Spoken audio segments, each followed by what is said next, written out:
Okay, I think we should start. I see some people are still joining, but the count gets up a bit slower than it was before. So very warm welcome to our webinar on developing indicators to drive relevant action on climate change and health, which is organized by the IANPHI Committee on Climate Change and Health.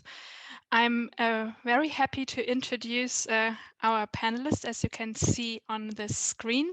We will have two inputs from international organizations from the Lancet Countdown. Marina Romanello unfortunately could not make it, but we will have Kim van Dalen joining us. And from the European Climate and Health Observatory, we have Alexandra Kazmierczak joining us. Very welcome.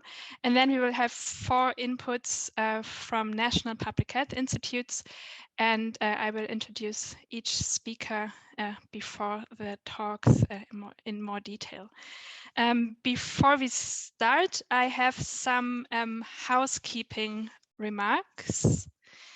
First of all, the webinar is being recorded, and the recording and speaker slides will be made available to the participants after the webinar. Also, please feel free to use the Q&A box to ask your questions and to use the chat to share comments and ideas and resources which are related to the discussion. So if you have a direct question to one of the speakers, please use the Q&A box, and more general comments, please, in the chat. Oh yeah, and we have automated captioning in English in this session. So this is the housekeeping. The recording is already in progress, as I can see. Excellent. So the formal opening of our webinar will be held by the chair of the Committee on Climate Change and Health, Sébastien Denis, who is director of the Department of Environmental and Occupational Health at Santé Publique France. Sébastien, you have the floor. Thank you very much, Zenia, and welcome to everyone. I'm very happy to formally open this webinar, even if Zenia did it very well. And as you know, 1 year ago, IANPHI launched its roadmap about climate change and health to enhance and improve capacity for national public health agency to be active key players in the frame of climate change and health. And one of the priority in this roadmap was to together think about methodological issues about indicators on the topic of climate change and health. So I'm very happy because this webinar will be a very important milestone into our commitments. And so I'm looking forward to the discussions, and I find you back for the conclusion of this webinar. And so I wish you a very fruitful discussions. Thank you, Zenia. Thank you, Sébastien. So I will introduce our first speaker, Kim van Dalen from the Lancet Global Countdown. Kim is a PhD candidate and Gates Scholar at the University of Cambridge. She has co-authored multiple peer-reviewed publications reflecting her broad research interest at the intersection of environmental epidemiology with climate change, planetary health, and gender inequalities.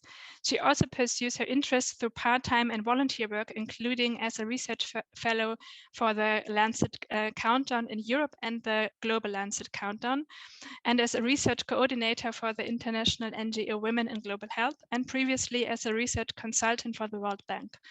Kim has also held various positions in global student organizations, including 6 years in leadership roles for the International Federation of Medical Students Association.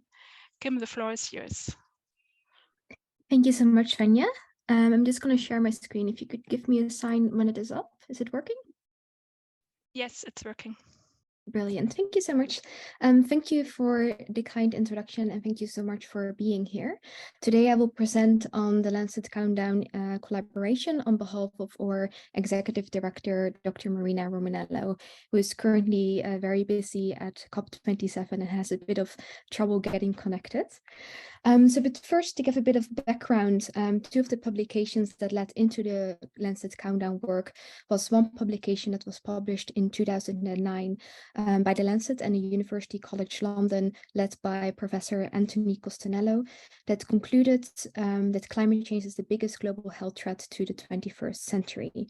And another publication that led into our work is a publication published in 2015, which concluded that climate change could be the greatest global health opportunity of the 21st century. After 2015, every year, the Lancet has published the Lancet Countdown annual report, which tracks the world as it moves from climate change as a threat to human health to the response to climate change as an opportunity for human health. Hereby, the Lancet Countdown is responding to the need to monitor progress towards climate change and health, and this includes the health co-benefits of climate mitigation. At the moment, our entire collaboration consists of around 300 multidisciplinary authors. So these are climate scientists, as well as epidemiologists and clinicians from almost 100 leading academic institutions and UN agencies, of which you can see some here on the screens. And this makes it one of the biggest collaborations on climate change and health at the moment.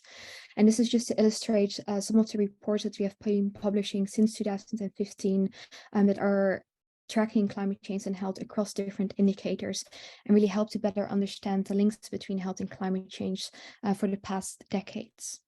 So what is the structure of our work? If you look at the Lancet Countdown, our collaboration functions around 5 main domains, or we also call them working groups. So if you look at this figure here, we can see that illustrated here as well. At the center, we have the health impacts of climate change, and we call that working group 1. And this section includes indicators that track, for example, the influence of the increase of heat on health, as well as extreme weather events in relation to health, or how climate suitability to infectious diseases changes, or for example, how food insecurity changes. Then when we look down here, we have 2 other working groups, and one of those is focusing specifically on health adaptation.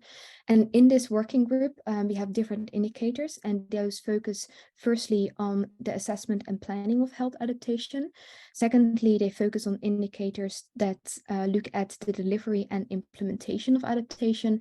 And thirdly, they look at indicators that focus on vulnerabilities, health risks, as well as resilience. And then related to that, we also have working groups that specifically focuses on the health benefits of mitigation. And this includes indicators that tracks, for example, sustainable and healthy transport, as well as the use of household energy and premature mortality from air pollution. And of course, surrounding this, we have relevant economic and political context, which we can see here surrounding the other working groups. When we look at the economic working group, this includes indicators that firstly track the economic impacts of climate change and its mitigation, and also secondly tracks the economics of the transition to zero carbon economies.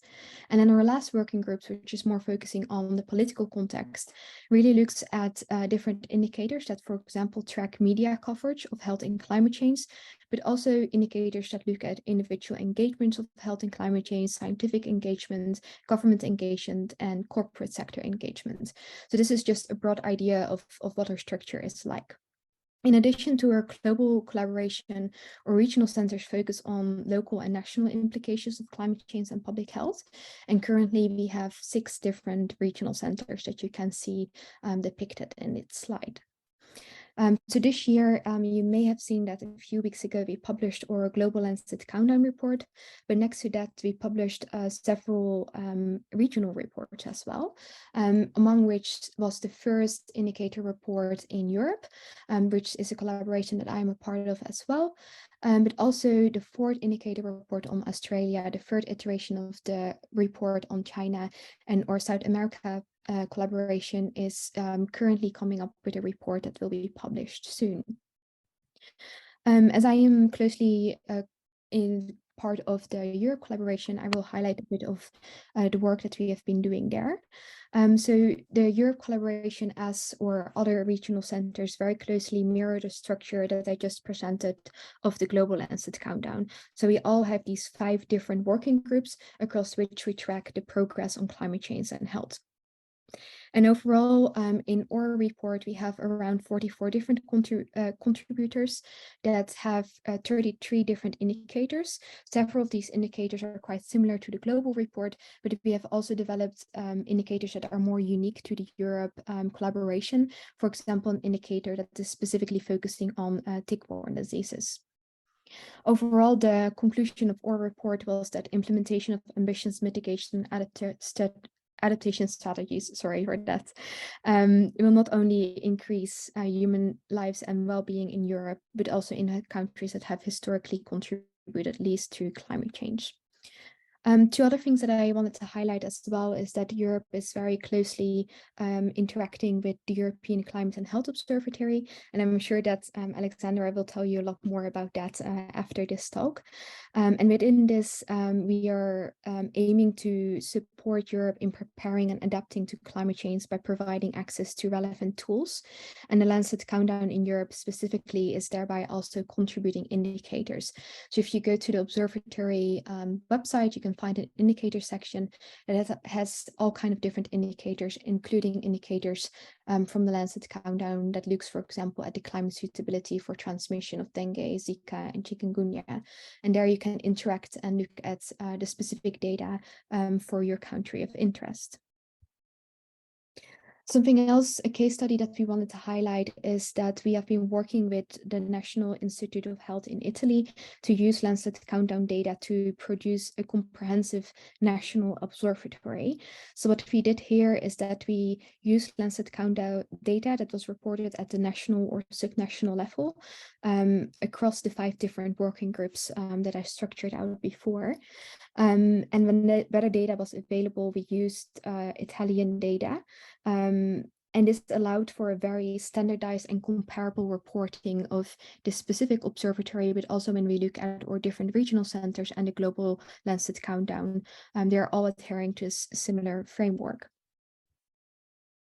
And that was my talk. It was quite brief, but I hope that it was informative. If you want to have more information, I recommend going to our website. You can also, of course, read our latest report, and further contact details are there. Thank you so much. Thank you, Kim, for your very insightful talk into the workings of the Lancet Countdown. I forgot to mention in the beginning that we will take all questions in the end. So please feel free to use the Q&A box already, but we will take the questions in the end.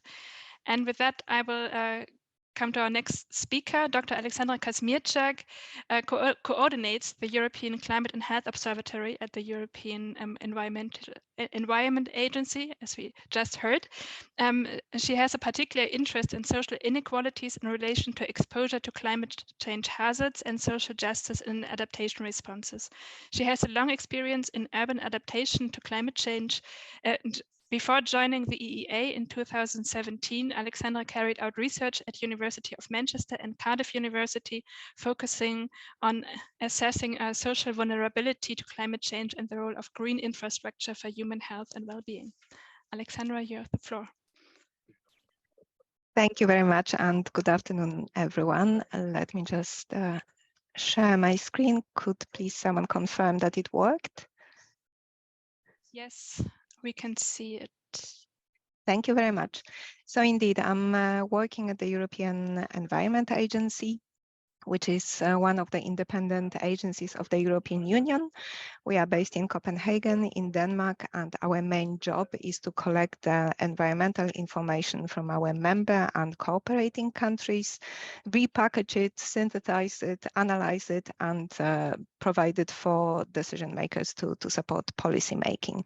But we are also working quite a lot at the interface of science and policy, collecting data from research organizations and networks such as Lancet Countdown, for example, and presenting it in a sort of policy maker friendly fashion. So I am coordinating the European Climate and Health Observatory at the European Environment Agency. It's an initiative of the European Commission, and I think what's important to mention is that it's two directorates general, DG Climate Action and DG Health and Food Safety, working together with the European Environment Agency on this Climate and Health Observatory. The partnership also includes a couple of other European agencies, WHO Europe, Lancet Countdown in Europe, as mentioned, and the Copernicus Earth Observation program. So the aim of the observatory is to create a partnership that can progress the knowledge on climate change impacts on health and the associated solutions. So how do we want on indicators in the framework of the observatory?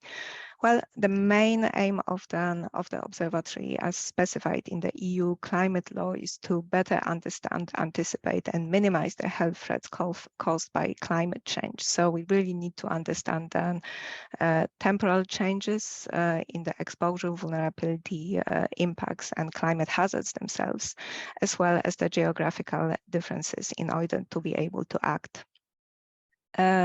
As the partnership, we recently published our longer-term vision for the observatory. What do we want to achieve? Where do we want to be by 2030 or so?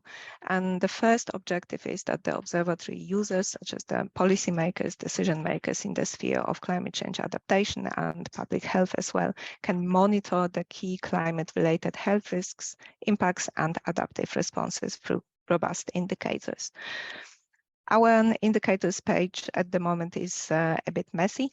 It includes several indicators from the European Environment Agency that are no longer updated, several indicators from Lancet Countdown in Europe, and with my sincere apologies to Kim, we haven't yet uploaded the indicators that she's been mentioning, but you should be able to find them in the observatory website in a few days. And we also include indicators from the Copernicus Climate Change Service. So just to give you a flavor what sort of things we are looking at.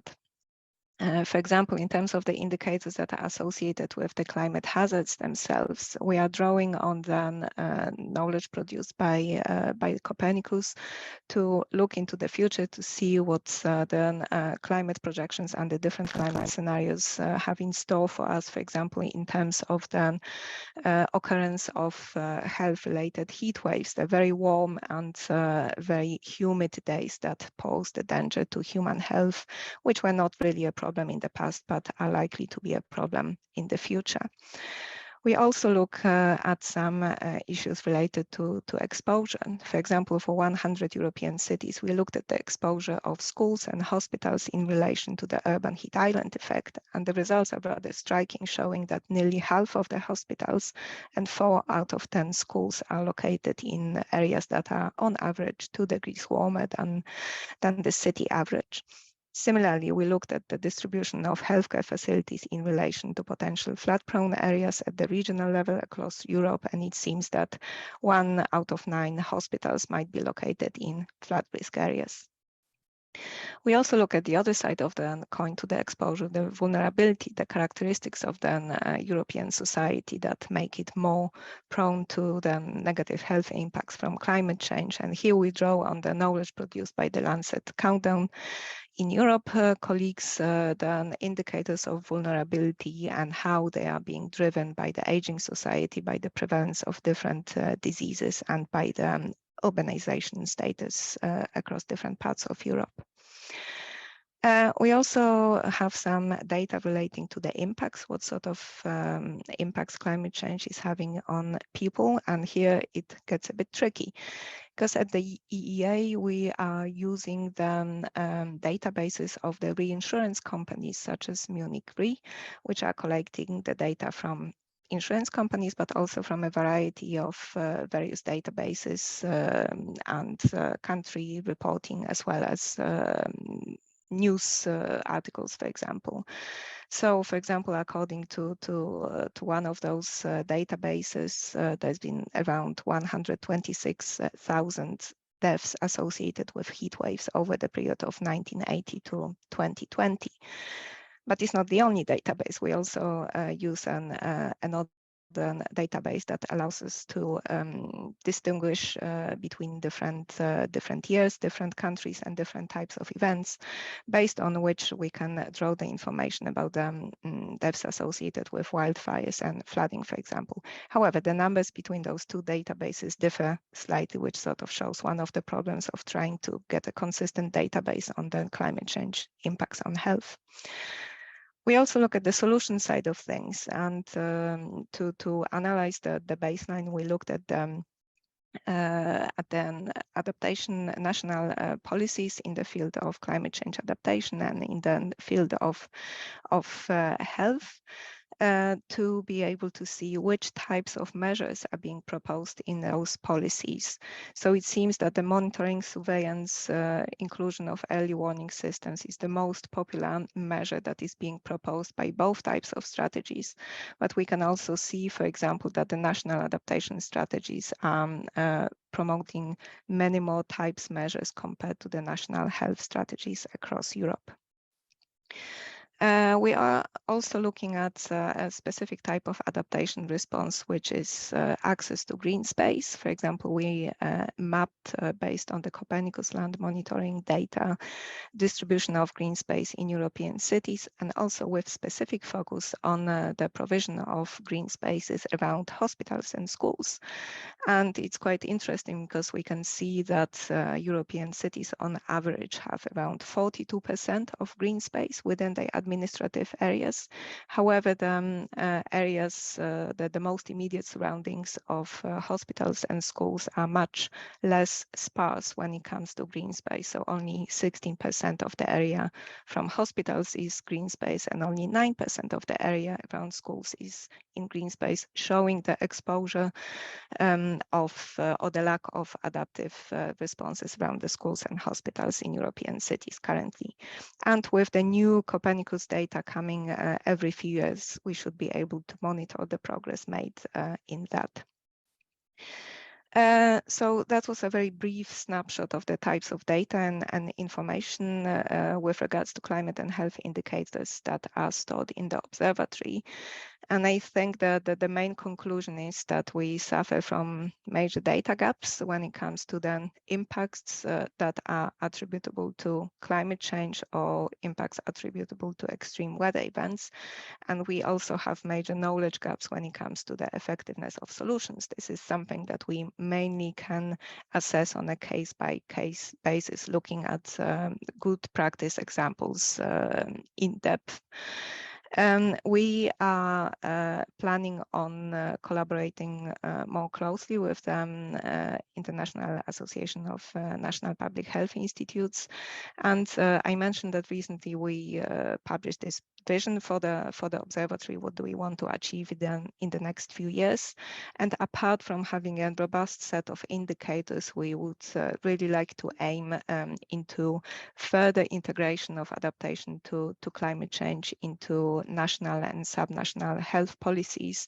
We would like to have a higher climate literacy among the health community in Europe, and also greater involvement of that community into adaptation decision making. And finally, we would like to be able to share more knowledge on the effectiveness of the adaptation solutions that can be taken. So I hope that we can collaborate in the future with IANPHI and then individual national public health institutes across Europe on those aspects. So that's it from me, and thank you very much. Please have a look at the observatory website if you are interested, or contact us directly on the email address provided on this slide. Thank you very much.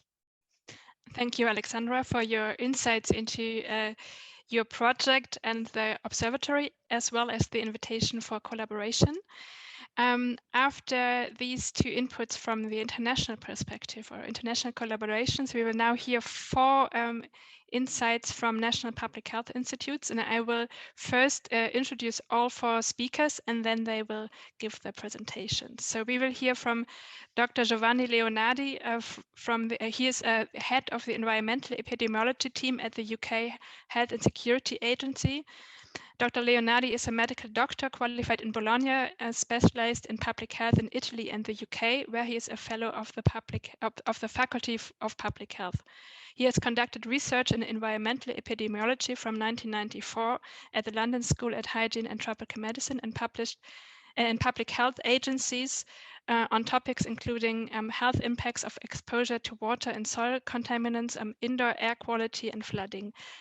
He has experience in application of environmental epidemiology to development of information systems with the Public Health Service.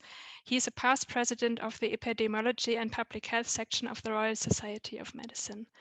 And then we will hear from Dr. Shubayu Zaha, a senior advisor to the Office of Climate Change and Health Equity at the Office of Assistant Secretary for Health and Health Scientist with the Climate and Health Program at the US Centers for Disease Control and Prevention.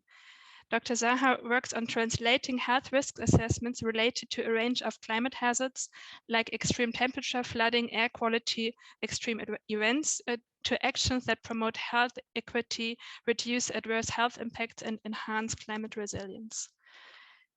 And then we will hear from Dr. Mathilde Pascal, epidemiologist and project manager for air, climate, and health at Santé Publique France. She is responsible for the Climate Change and Health Program at the Occupational and Environmental Health Department of Santé Publique France. She has an interdisciplinary training in physics, environmental science, and environmental epidemiology. Santé Publique France's Climate Change and Health Program aims at supporting evidence-based adaptation and mitigation strategy to protect human health. It develops epidemiological studies, health impact assessments, indicators of the health impacts of climate change, advocacy, and training. And then we will hear from Dr. Akash Srivastava, Additional Director and Head Center for Environmental Health, Occupational Health, Climate Change and Health at India's National Center for Disease Control. This center is the technical agency for implementation of the Ministry of Health National Program on Climate Change and Human Health.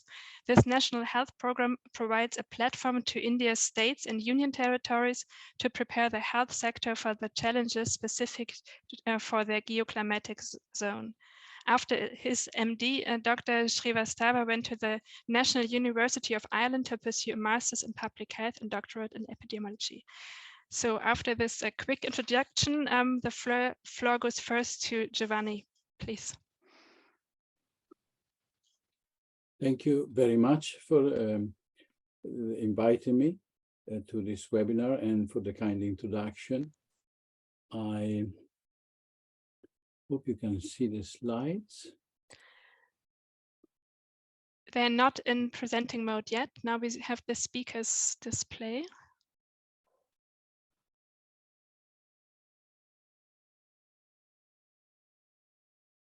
And now? No change. Now we have the presenters mode. Thank you. So I'm very honored to be able to share some of the work of the UK Health Security Agency on climate indicators for this event.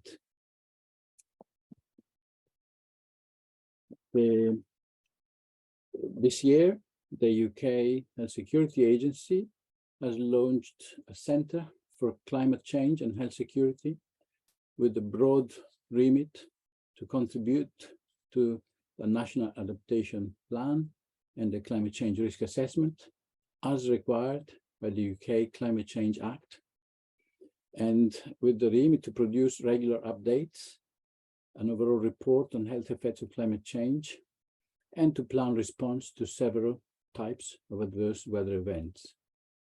All these activities benefit from agreed and available indicators, and the UK Health Security Agency already contributes to identification, development, and deployment of relevant indicators at local, national, and promotion of this capacity internationally. The UK Health Security Agency collaborates with many agencies and academics in identifying and producing relevant evidence on climate change and health indicators. This slide summarizes an overview report produced in collaboration with the London School of Hygiene and Tropical Medicine and researchers, but also input from several groups of researchers within the UK Health Security Agency. And the search for indicators is based on the scope defined by the Climate Change Committee in the UK, but also indications by the Lancet Countdown, European Health Observatory for Climate, and others. So you can see in the column on the left, there's a wide range of topics for which indicators have been identified as being necessary or helpful. And that goes beyond extreme events. It goes towards the set of trends and complex indirect effects on health that have been attributed to climate and environmental change. So on the right-hand side, you see the various varying stages of availability of indicators on each of these topics in the UK. And you can see that for the majority of the topics, there's plenty more work to do for such indicators to become routinely available. Finally, the UK Health Security Agency and in its staff has shared its work on climate and health indicators by several means and routes. Two examples are presented here. First is the contribution to climate case studies and elements of a broad environmental epidemiology curriculum addressing the needs of field epidemiology training program fellows globally, and in collaboration with TEFINET, IANPHI, and others. This is work in progress, with some modules already having been deployed in several countries, but many more being needed. And the second example is the UK Health Security Agency contribution to the International Network on Public Health and Environment Tracking, in collaboration with public health technical staff engaged in response surveillance for research in national public health institutes of several countries. And we intend for such input and further collaborations to be supported as part of the global health programs of UK HSA. And we would welcome collaborating with all people attending this webinar on these topics. Thank you very much. And thank you, Giovanni. And before I give the floor to Shubayu, I have a short technical update, so to speak. We were informed that the chat is not working right now, so we are working on that. But please, again, feel free to ask any questions in the Q&A box, and yeah, we will try to make the chat work. And with that, I hand over to Shubayu. Can you see this, Svenja? Yes. Thank you, Svenja. Thank you, the organizers at IANPHI, and thank you everyone for attending this webinar. My name is Shubhayu Saha. I'm a senior advisor at the HHS Office of Climate Change and Health Equity, and I'm going to give you a very quick summary of work that's being done currently by various colleagues across different departments within Health and Human Services as well as outside. So, very quickly, I'll give you, just brief descriptions of a range of indicators on, historic current as well as future temperature metrics that we have developed primarily in collaboration with, colleagues from, the National Oceanic and Atmospheric Administration. This particular graphic, these data sets are housed at the CDC, Centers for Disease Control's National Environmental Public Health Tracking Network. This is all publicly available information. This particular graphic, gives us historical information at the county level, now even sort of lower levels, known as census tracts within the US, on, daily, values, not only on maximum temperature, but maximum heat index as well. The website will also give you information on, future projections of extremely hot days, so this is basically showing you a mid-century scenario under, RCP, on days where it's going to be extremely hot, compared to a baseline of 1980 to 2010. But we are also using subseasonal temperature data that's coming from colleagues in NOAA, the Office of Climate Change and Health Equity is publishing these periodic monthly climate and health outlooks. This graphic that you see essentially was published, very early in July, using data for, forecast data, for the month of July to provide this county level information on days where, certain counties were expected to be extremely hot, with the intention that this would inform, provide timely information on, public health preparedness and response efforts, as well as highlight, potential resources that, vulnerable individuals and families can use, during those periods of extreme heat. There's a bunch of, current and historic heat-related health outcomes as part of this, indicator effort. We have a county level, map showing rates of heat-related emergency department visits. These are counties that you see in, dark brown, where, the rates happen to be in the top quartile. When we, look at these national estimates, really interestingly, a majority of these counties that happen to be in dark brown are rural counties, which really, makes us think, very carefully around, about the implications of these results, particularly for occupational health and those who might be, exposed to high rates of extreme heat, because they work either in agriculture, mining, or forestry. But also importantly, we are providing these indicators on, current rates of heat-related illness as well. This is a particular graphic from the CDC's Heat and Health Tracker, which utilizes syndromic surveillance data. What you see here is, the week in 2021 when, the Pacific Northwest heat dome was happening. And you can see that, these rates that you see in these circles being overlaid on, county level temperature data, again, that we get from NOAA. But, given the urgency around identifying, solutions that reduce the risk from extreme heat exposure, there is this ongoing interagency effort to assemble a set of indicators, not only from the health sector, but from the non-health sectors as well, that reflect both direct as well as downstream health benefits, from, co-benefits of, climate action, if you may. These set of indicators in combination help identify specific areas with a high concentration of at-risk individuals, with a desired goal to implement targeted heat risk reductions interventions in those areas. As climate investments happen in non-health sectors like energy, housing, and built environment, it is important that we co-develop these indicators, to track over time.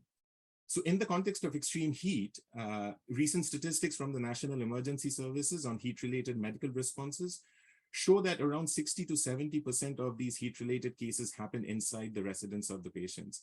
So using indoor heat exposure as the bigger issue, I'm providing the following examples of how the current indicator work spans across agencies as we try to alleviate the problem of heat-related illness.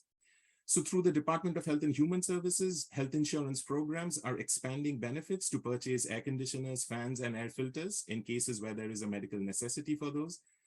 Over 2.7 million Medicare beneficiaries who rely on electricity-dependent durable medical and assistive equipment and devices such as ventilators to live independently in their homes are currently being monitored through HHS programs. Power outages during severe weather and heat waves are particularly threatening for these individuals. And over 5 million households annually receive financial benefits to bridge the home energy affordability gap and reduce the energy burden of low-income families. The next set of indicators are being derived from the ongoing work across the Department of Energy. Energy burden reflects the situation where families pay a very large percentage of their income towards household energy bills. The thermal energy use intensity is a combined measure of housing density, age of buildings, and array of building construction factors to calculate the energy demand for cooling across areas.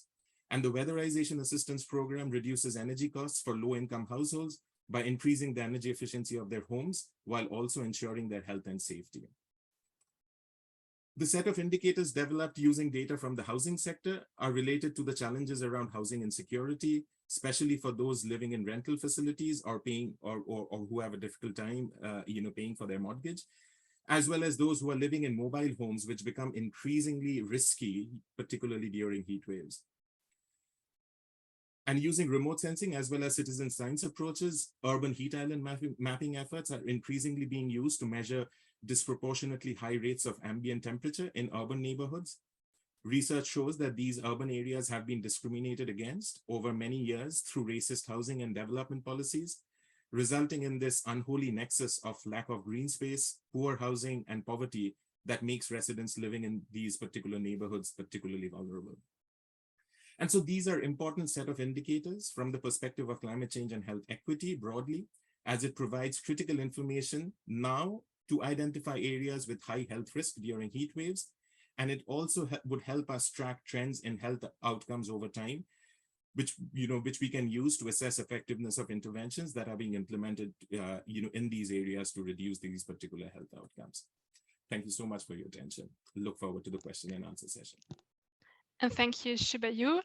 I was informed that the chat is working again, so please feel free to use that in addition to the Q&A box for anything which is not a direct question, but more a comment or something related to our discussion here. Okay, and then over to Mathilde, please. Thanks a lot, and good afternoon, or maybe morning or evening for some of you. I'm very happy to share with you what we are trying to achieve at Santé Publique France, which is the French National Public Health Agency. We started thinking of indicators of climate change, and we ended up with the project of a planetary health observatory, so which is a broader approach. And the reason why we changed the scope is two strong statements, very strong statement from the recent IPCC report. The first one is that we cannot disconnect anymore climate, biodiversity, and the people. So there is a need to expand from climate to biodiversity. And the second one is that climate change is a global issue, and it's important to have international and national data, but the solutions are local, not only at the national level, but also at the regional or at the community level. And if we want to promote local solutions, we need also to provide local data. And quite interestingly, there are at the moment multiple initiatives in France that are in need of local indicators on climate, biodiversity, and health. And these indicators are quite missing at the moment because the health is really underrepresented in the French National Climate Change Observatory. And for instance, now collectivities are requested by law to assess the cost of inactions on climate change and air pollution. So they need to be able to assess the impacts. And also several regions and cities are developing local expert groups on climate, with gathering local researchers.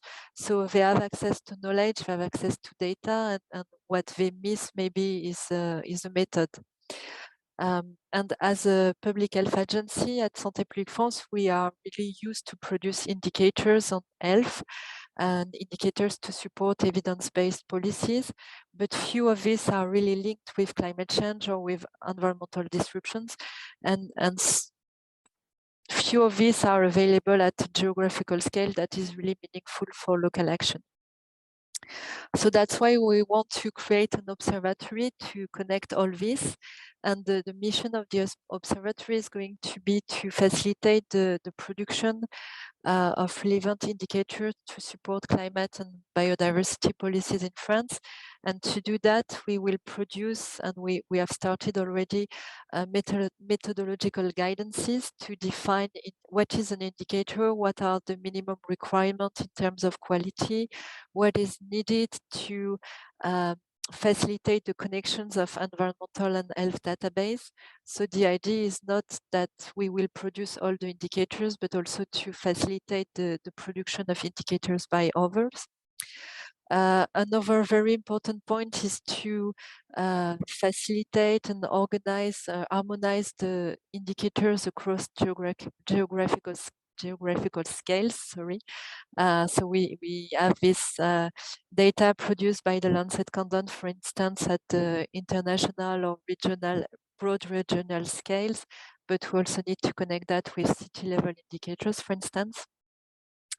And something that is going to be very important is to assess the fitness for purpose, because we want indicators to be useful to support policies. So this will be organized through strong interactions with local stakeholders and with pilot studies at the local level.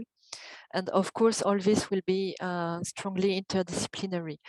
And as I say, we want to introduce a wider lens than just climate change, but we want to introduce biodiversity and One Health or planetary health approach. And to do that, we will start from what we have developed already based on a deep sea framework. So the deep sea framework is classically used in environmental health to explain or to identify all the drivers of an environmental health issue. And we want to expand that to include biodiversity more strongly in this. So what is already available is our guidance on how to develop climate change and health indicators. And unfortunately, it's available only in French, but you are very welcome to use it if you're interested. And based on this, we have already produced indicators on extremity and health since the 70s.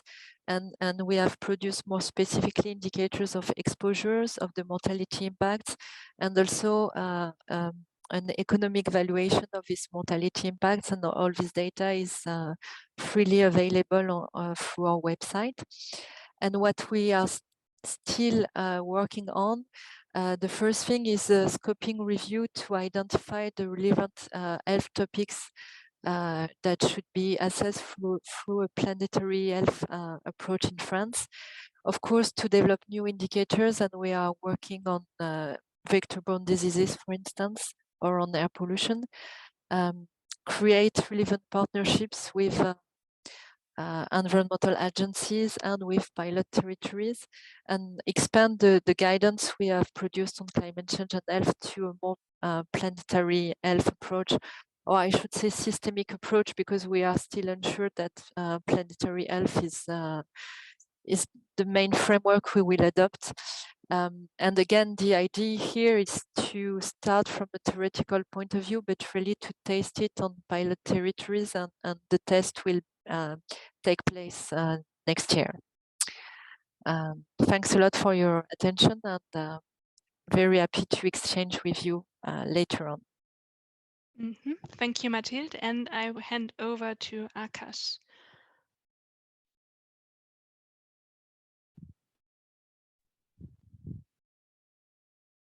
Just put on my slides. Okay, thank you for this opportunity, everyone. Next slide. Okay, in India, the action against climate change comes under the broad vision of the Prime Minister's Council of Climate Change. The nodal ministry for this work is the Ministry of Climate Change, which is the ministry that works with all the other relevant ministries. And each ministry undertakes to identify the indicators that are relevant to their own sector, such as Power Ministry, Ministry of Housing, Ministry of Transport, Ministry of Energy and Alternate Energy, Ministry of Economics, and others. They would identify impacts as well as the indicators related to them, and also certain independent departments such as the Indian Meteorological Department and the National Disaster Management Authority would provide indicators that are relevant to exposures.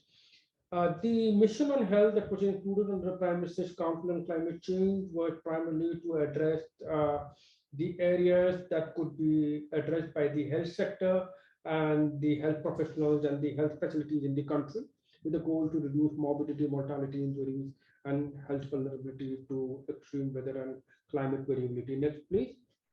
Next slide.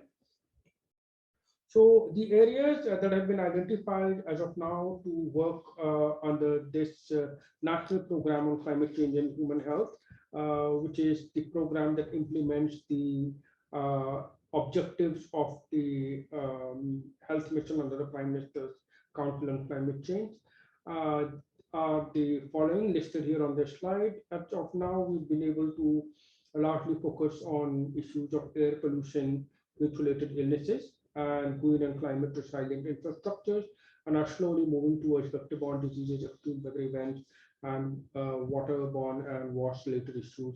And those on the right-hand side are the ones that we will target in times to come. Next slide, please. So in each of the areas that were listed in the previous slides, we're walking through these 5 pillars. The first is generating awareness. The second is capacity building of the health professionals. The third is strengthening of the health sector, that is development of the heat adaptation plans, vulnerability assessment, enhanced surveillance, early warning alerts, green and climate resilient healthcare facilities, and then fostering collaborative partnerships and pushing research and development with support of the Indian Council of Medical Research. Next slide, please. So over 800 districts in the country, which are the lowest administrative bodies under 36 states. Each of them have their own program officer identified, overseen by multi-sectoral task force and governing body to look into the areas related to climate change and health, and which is overseen by the Ministry of Health and Family Welfare, and we at the National Center of Disease Control provide their support along with identified institutions to implementations of the areas that were listed in the previous slides. Next slide, please. So in context of indicators, as I said, the areas of such as each of the 5 pillars that I identified are in a way program related indicators about the awareness, about the training of the health professionals, about the infrastructure that we create, about the surveillance that we conduct, about the green and climate resilient infrastructure created in the state. Next slide, please. I will in specific identify a few of them out here. For example, in area related to heat, in the year 2015, we initiated the heat-related illness surveillance in 23 heat vulnerable states of the country. The data on exposure is provided by Indian Meteorological Department.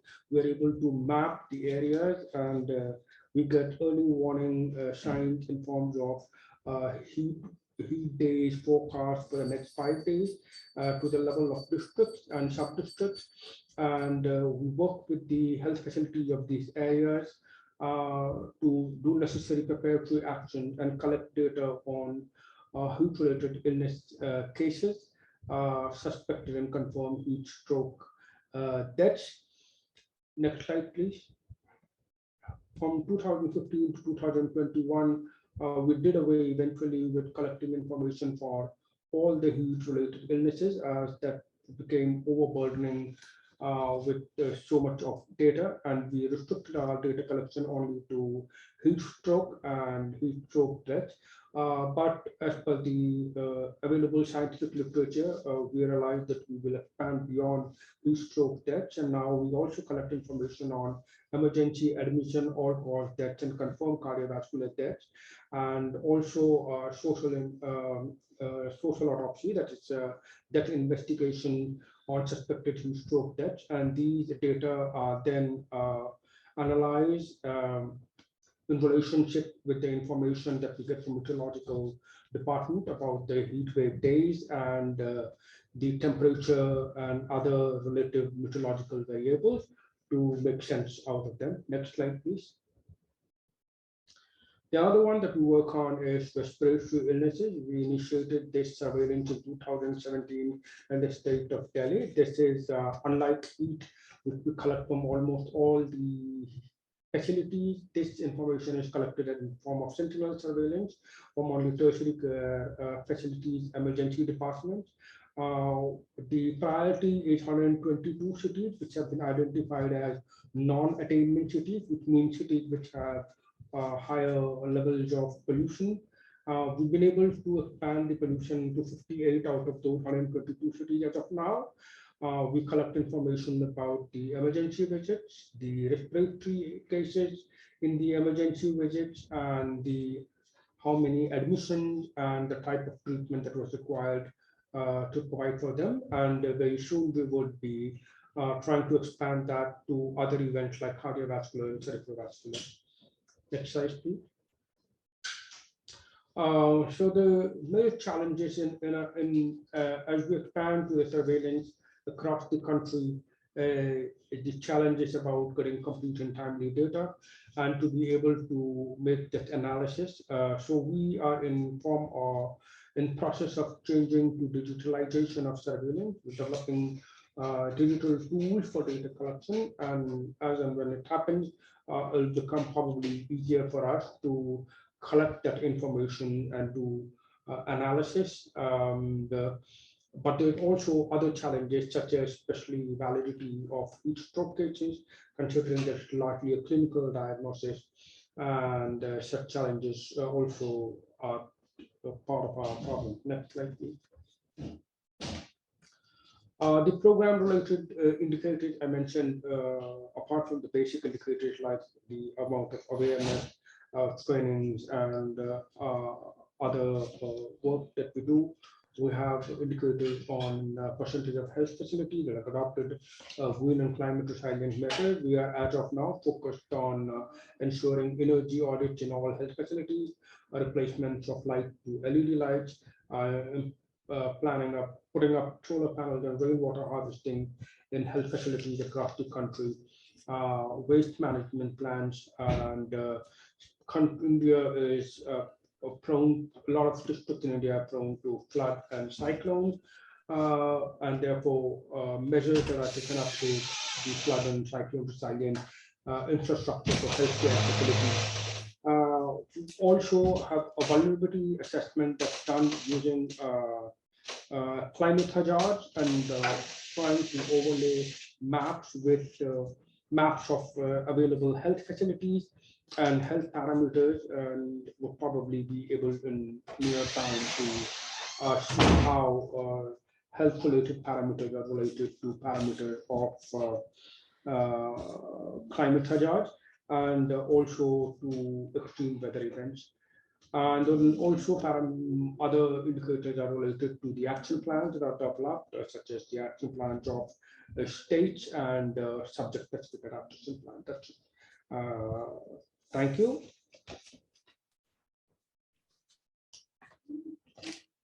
So the challenges here are. So we are almost up with the time. So please come to an end as soon as it fits.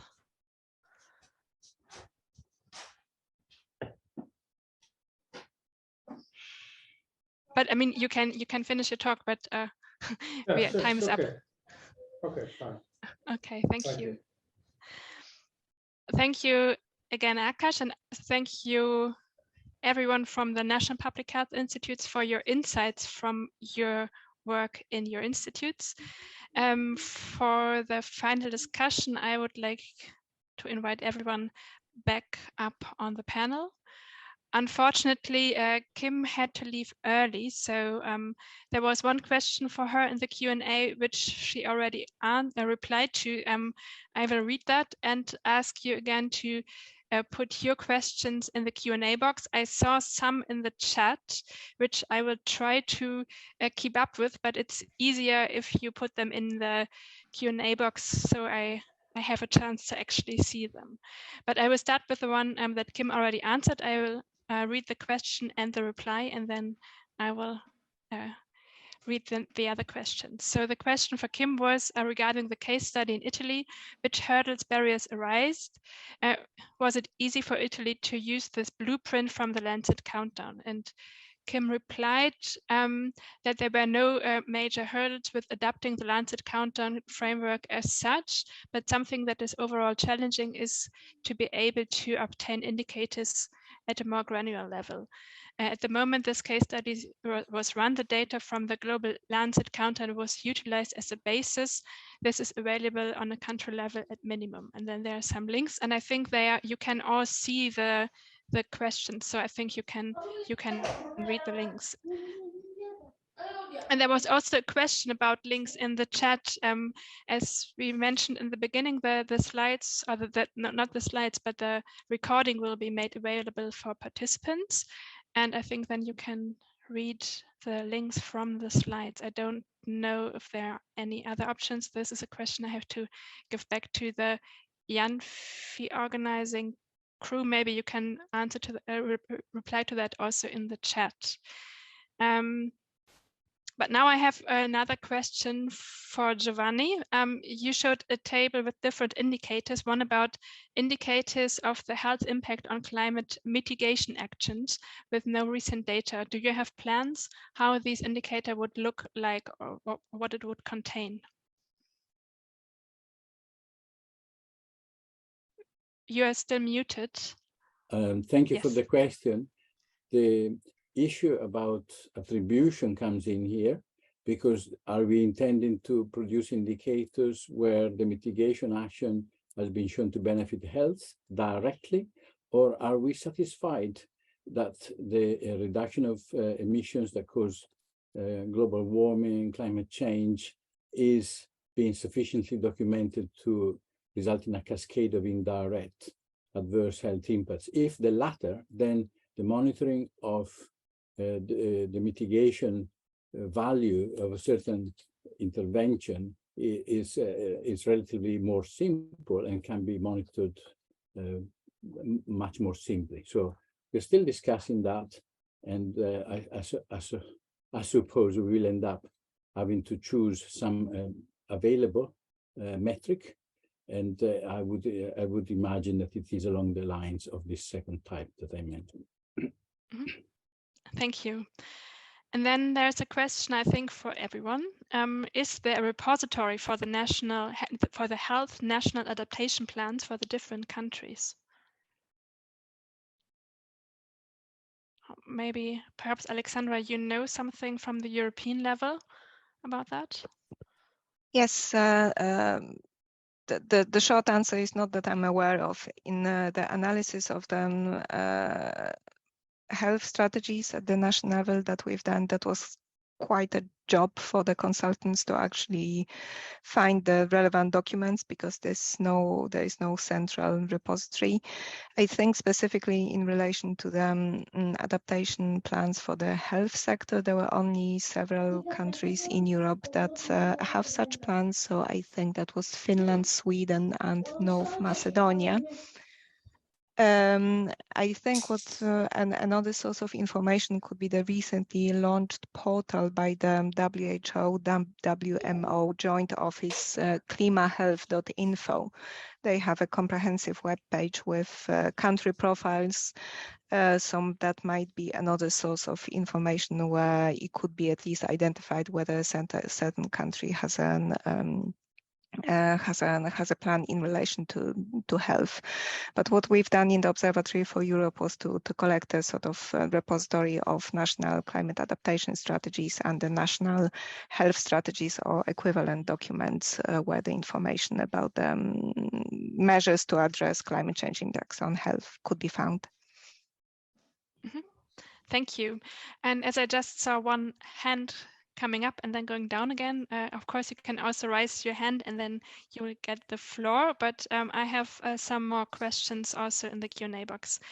So there's one question: will the indicators be standardized?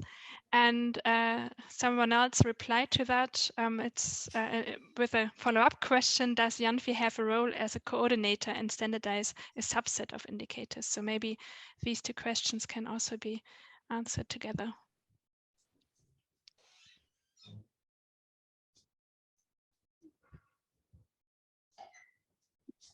Are you inviting answers from any members of the panel? Yes, I saw that Mathilde was about to start. Yes, I did see that too. So yeah. Please, Mathilde. I can start, and I think others from the panel will comment. I'm not sure what it means by the standardization, if it's like in terms of geographical scales, in terms of, let's say, absolute definition of indicators and so on. And about but at least in France, what we are trying to do is we proposed a set of criteria that needs to be that a relevant indicator needs to fill. So there we have criteria on the temporal representativity, on the spatial representativity, several criteria on quality assessment, and I think that if we work on the methods, it's a very good starting point to increase consistency between indicators, because even for extreme heat, which is the topic that is the most widely investigated, lots of definitions are possible, and they can all be relevant depending on the objective for the indicator and on the local background. And about the role of IANPHI, that's something that we start discussing in the committee, and I think that's the reason why we have this working group in the committee. We think that maybe IANPHI has a role to play in facilitating the sharing of information and experiences between the public health agencies, and facilitating the interaction with international bodies like the Lancet Countdown. But the role of IANPHI is not to do the work of the national public health agency. It's really the role to facilitate the sharing of practices and information. Thank you, Mathilde. Anyone else from the panel who would like to answer to the question of how indicators will be standardized and what a possible role is there for IANPHI? I can volunteer a small comment. The standardization across the whole planet it will be an ongoing task for decades, but I would suggest what I've seen work is what is already available, and to use existing systems like syndromic surveillance, which have already been standardized for certain different purposes. So there is a practice there that we can expand to include several climate and health topics. And that is not just about the impact of heat waves, it's about several other types of impacts.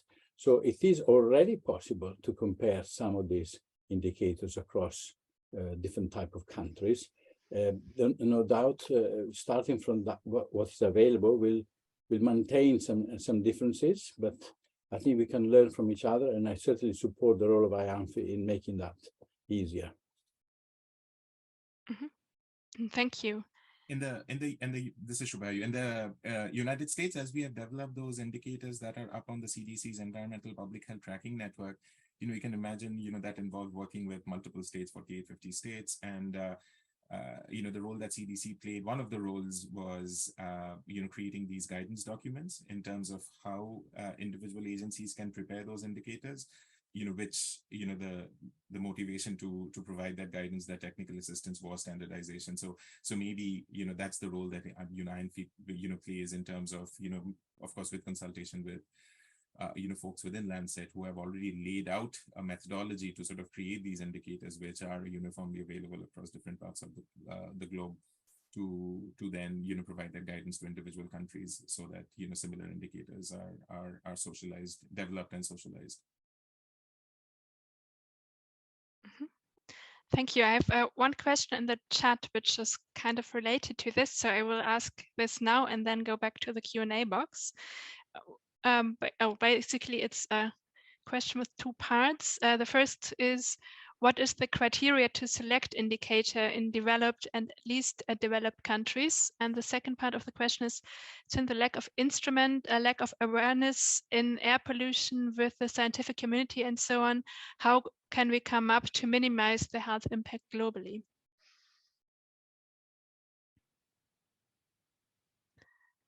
So I guess the question is not only how to standardize, but also what are the criteria to develop indicators in the first place? I can start with the first one. As we have sort of started thinking primarily not just about risks and the risk of exposure and outcomes, the adverse health outcomes, but also what these intermediate steps are along the causal pathway that links exposure to these adverse outcomes.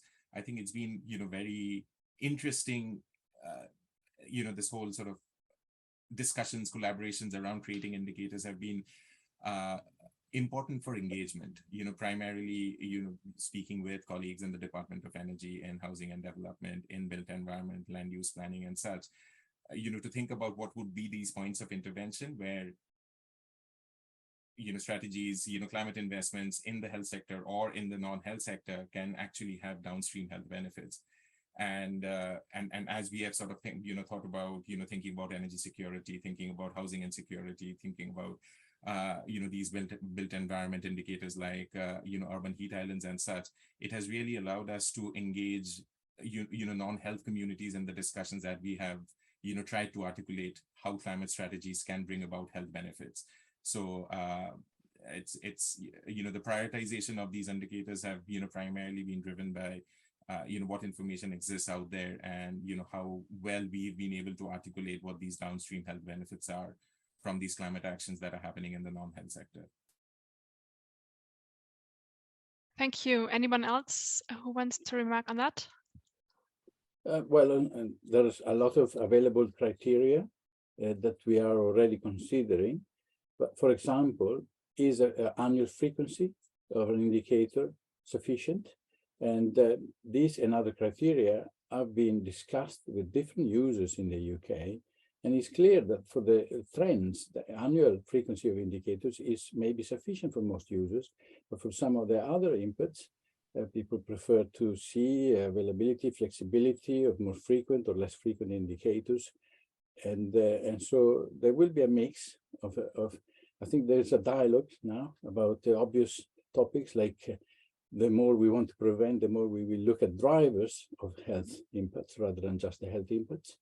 And the more we can go away from just the day-by-day monitoring and to the slow trends, the less frequent the deployment of indicators will be required. That's a general point. Mm-hmm. Thank you.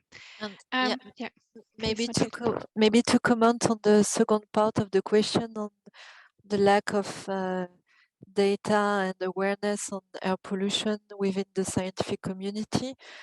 I think that's something very interesting for the international community to consider. Is, in fact, we have lots of data and lots of knowledge on air pollution and health, and I think from the some databases are really covering also developing countries. So maybe the problem is not it's the lack of data, but it's also the difficulty to access this data because it's most of the time it's in English. It's in a very in databases that are quite difficult to use, and it's difficult for scientists, and it's even more difficult for scientists.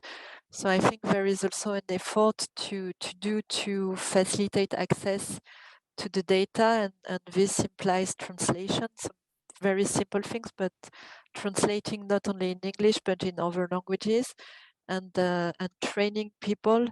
So the translation of scientific data to non-scientists, it's a competency that can be trained and that can be learned. That's also something that need to be developed. Mm-hmm. Thank you.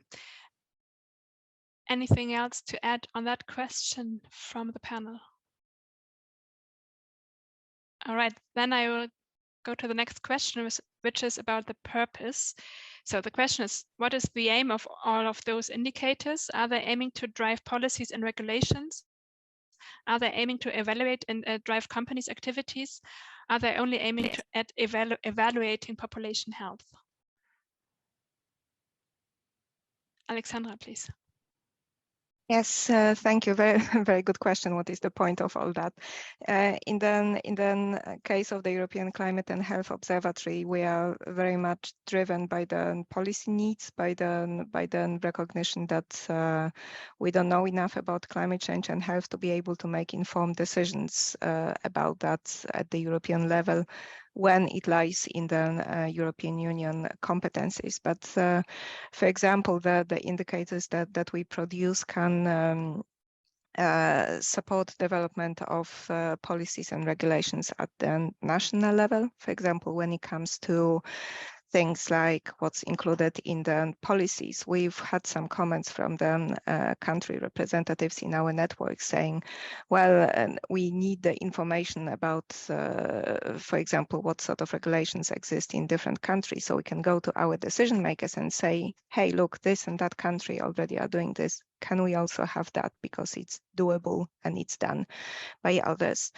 The indicators can also give a bit of a steer to, for example, the research funding that is available at the European level by showing where the most acute needs for example, developing more knowledge or developing knowledge on the effectiveness of solutions that exist. So I think that in this way they can be very useful. And also at the local level, for example, the examples I gave on urban greening, for example, if that comes through to the decision makers at the local level, that schools and hospitals are particularly exposed to urban heat island, they don't have sufficient amount of green space, it might lead to the very local plans being developed that actually focus on those facilities. So I think that these are a few maybe examples of how the indicators can contribute to the policy and decision making at various levels. Thank you. Then I see a hand from Giovanni, please. On the topic of why having these indicators, is it to affect policy? And the answer is yes, but the question also distinguish health policies and other sectors policies. And on that, my comment would be that generally, for environmental public health surveillance systems, it is important to recognize the different languages required for relevance of different constituencies. So in a health constituency, the language of how much health is affected is more really easy to understand and translate into action. But for most other sectors, the translation that is being done already by the community of health impact assessment and environmental public health into the language of decision makers. In other words, how much of this health benefit can be attributed to a decision in the transport sector, or built environment sector, energy production sector. This is something that we're really grateful to the Lancet Countdown for having really developed such language for the climate and health. And I would say that in terms of indicators, this translation into the language of decision makers outside health needs to be considered as integral part of what we do. Thank you. So I have 3 more questions, and I think they are all interesting to discuss, but I'm also looking a bit at the time, but yeah, well, we will see. So the next question is, how frequently do you think existing indicators should be revised or new ones proposed? I can see that some evaluation of the effectiveness of such indicators may need to be periodically addressed, particularly for ones that may be resource intensive to collect.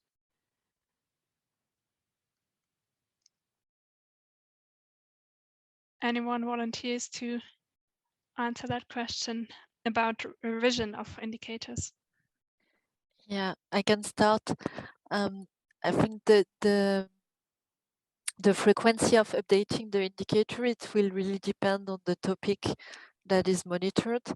But what we see, sadly, in the recent year is, at least in France, but I think it's the same in many places, is that the environment and the climate and the impacts are changing very rapidly. So in that case, we need to have maybe annual indicators.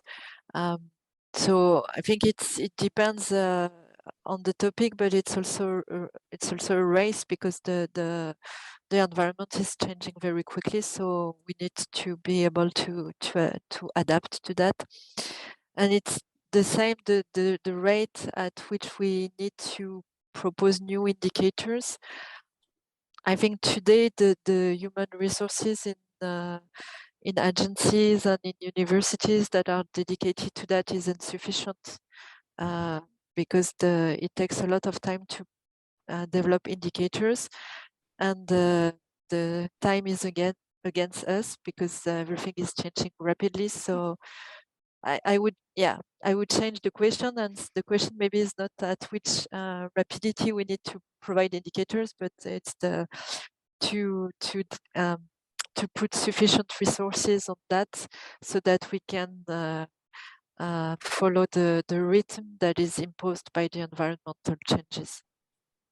Thank you. So the question is, how do we get enough resources to deal with these questions?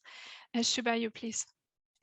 Somewhat related to that question is, related to the climate and health outlook that Office of Climate Change and Health Equity is, publishing. We wanted to make the best use of the science that's available in terms of these sub-seasonal forecasts, right? What's going to happen a month from now, what's going to happen 2 weeks from now, those kinds of forecasts that are routinely available from meteorologic organizations, weather agencies that are not quite used by the general audience, or at least not by the public health community, and so those were the seasonal forecasts that I mentioned that we are working on, to say at the beginning of the month, this is what this month is going to look like as far as extreme heat is concerned. But it was also important for us to then provide that information in a usable way, right? And so all of this was sort of repackaged so that one could look at, the county that one works in or lives in and say, okay, this is what's going to happen where I live or where I work in the next month, hoping that, that would, provide some useful information as agencies, as individuals, as communities, think about preparing and responding to that impending heat wave.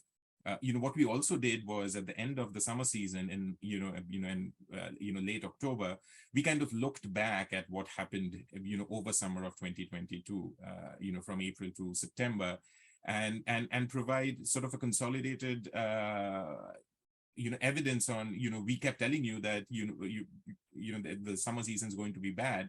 We were able to compile the syndromic surveillance information to say, okay, this is what happened. These were the geographic distribution of the number of heat-related emergency visits that we saw across the summer months. Again, hoping that it's part of that literacy, it's part of that sort of regular drumbeat, that we continue to inform the public, not only about the impending hazard, but also share information on related health risks and adverse health outcomes that we saw. Thank you. I have 2 more questions. The first one is, what would be the advice for low and middle income countries to start the climate exchange program with limited resources?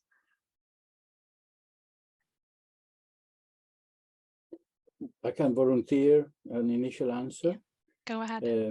It's like in any country, there's limited resources.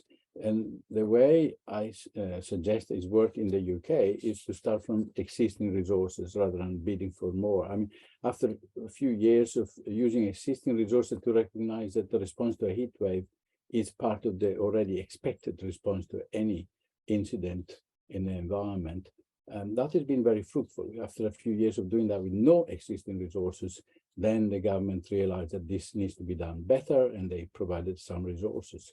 So existing resources, existing staff, changing job descriptions of staff already employed would be my suggestion. So for example, someone already responsible for surveillance could be sensitized to serve, say, a single adverse weather plan or just a heat wave or flooding plan, just because the resource is already there and the methods are relevant. And so then the dialogue can develop and the resources can be added. Thank you. Any more advice from the panel? Because I have one raised hand. I don't know if you can unmute yourself or whether someone has. I can unmute you. No, I can't. Maybe someone from the support team can. Because when I go over the name, I can only see the chat box, and then I can't unmute anyone. I've allowed the person with their hand raised to talk. Okay. So now they're able to, if they want to unmute themselves. So Fidel, if you want to contribute to the debate, please unmute yourself. Otherwise, I said I had 2 more questions, and now I have 2 more questions. But we are a bit running out of time, so let's see how this goes. So the first question is why we cannot align the climate health indicators with the environmental and public health indicators and clinical indicators. Any idea? Short answer is there's no reason why we wouldn't, but maybe they need to be framed in an overall context of how the public health agency wants to prioritize topics, but there's no reason against that. So this is something we can think about in the development of indicator sets or indicators and collaboration with other sectors as well. Yes. Okay, thank you. Anyone else who wants to comment on that? Then I have one more question. I didn't see indicators related to health inequality. Is there any scope to include this aspect? I see some people unmuting themselves. I think Mathilde was first, please. I think that's something we included when we develop indicators of what we call vulnerability. But I've decided that these questions of health inequities will really need to be tested in the pilot studies that we are going to, in the experiments that we are going to perform with the pilot territories, because an indicator of health inequity can mean something totally different at a national and a very local level, and the interest for decision makers can be also very different. So this is something that we want to test in our pilot territories. Thank you. I think Shibayo also wanted to comment on that. Thank you, Svenja. I think that's a really important and a critical question. Some of the indicators that I talked about related to energy insecurity, related to housing insecurity, sort of indirectly takes into account this inequities in the income distribution, at least. And I think Mathilde's comment on sort of getting as granular as possible as we try to understand the distribution of these inequities, I think would be really important as we try to do targeted interventions with limited resources. But it's one way that we have been trying to incorporate inequities in as we have besides direct measures of poverty and income in these indicators around the energy burden and the housing burden and such. Alexandra? Yes, in the scope of the European Climate and Health Observatory, we place a lot of emphasis on inequalities in relation to climate change, vulnerability and exposure. So we do incorporate the indicators from Lancet Countdown on exposure of older people to heat waves and on the vulnerability to heat waves, which is using the age and the prevalence of various diseases, for example. However, I also mentioned this thing about the exposure of schools and hospitals to urban heat island, to flooding, and the proportion of green space. So I think that also takes into account the sort of the more vulnerable people in our society, and to what extent they are unequally exposed to various climate hazards. We also looked at compared the proportion of the area at risk of flooding among areas with different levels of unemployment at the level of municipality, so trying to go as granular as possible. So it seems that in some countries, the areas with higher levels of unemployment within Europe tend to be more exposed to flooding. In others, they are less exposed to flooding. There are no clear patterns, really. It's very much country dependent. But in the broader scheme of things at the European Environment Agency, the colleagues are working at an indicator that would be comparing the exposure to air pollution amongst the sort of the top quintile of income against the lowest income of quintile of income for European countries to sort of monitor to what extent the inequality in exposure to air pollution is changing over time. Okay, thank you.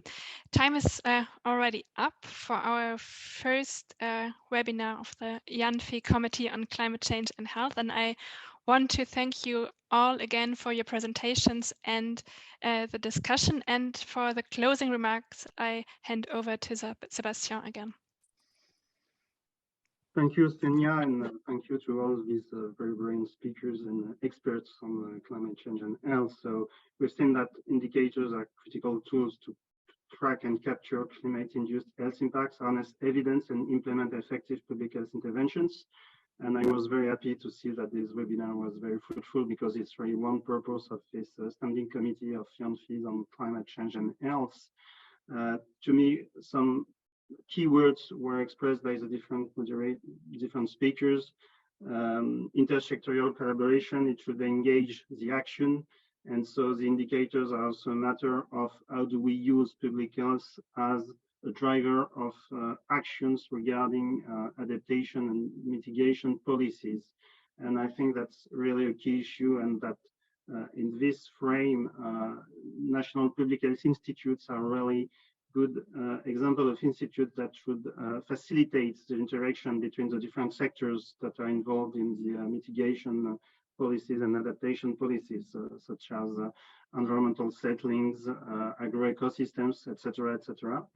And then I think that also we need, as national public health institutes and IANPHI, find a good way of collaborating with other international institutions that produce indicators. So I'm looking forward to continue the discussions with EEA, and I know, Alexandra, that we have a meeting, I think, by the end of this week, but also with the Lancet Countdown, because I think that there's a lot of expertise that was already gathered by these international institutions, and so we should not duplicate work, because we've said that we have all limited resources, and so that we need to find a good way of collaboration and use this data to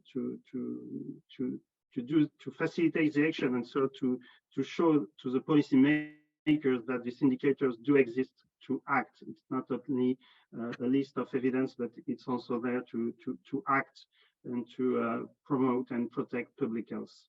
So once again, thank you very much to all of you. Thank you very much to all the participants online. And just to remind you that all the slides and the recording will be made available by email and on the IANPHI website. And so I'll tell you, see you soon in another webinar from the IANPHI's Committee on Climate Change and Health. Thank you very much.